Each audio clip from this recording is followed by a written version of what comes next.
La plus haute cour de justice sud-africaine a jugé que le président Jacob Zuma avait violé la constitution dans le cadre du scandale Nkandla.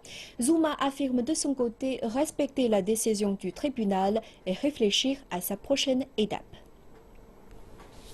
Le président Jacob Zuma n'était pas présent au tribunal, mais des millions de personnes suivaient l'audience qui était retransmise en direct à la télévision.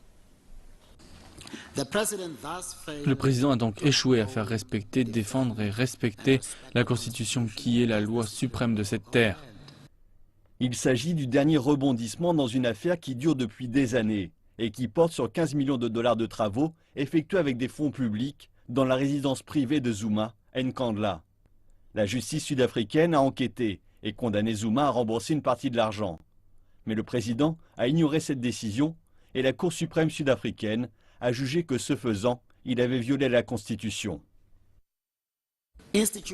L'institution de protecteur public est centrale dans la facilitation d'un bon exercice de la Constitution.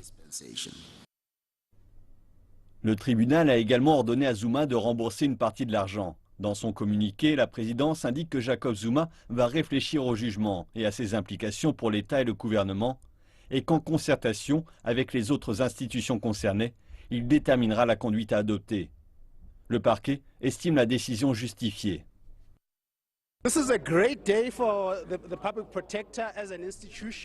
C'est un grand jour pour le parquet en tant qu'institution et c'est un grand jour pour l'Afrique du Sud. Ce n'est pas une question de personnalité, c'est une question de responsabilité, d'état de droit.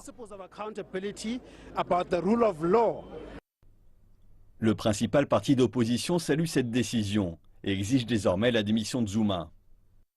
Nous avons déjà une motion avec les présidents pour dire que Zuma doit être destitué car il est inapte. Et il est évident que le jugement de la Cour constitutionnelle montre le bien fondé de notre position. Une destitution suppose une majorité de 2/3 des députés dans un parlement dominé par le parti de Zuma, l'ANC. Les autorités vont bien sûr se réunir en urgence pour examiner l'implication du jugement et nous nous baserons là-dessus.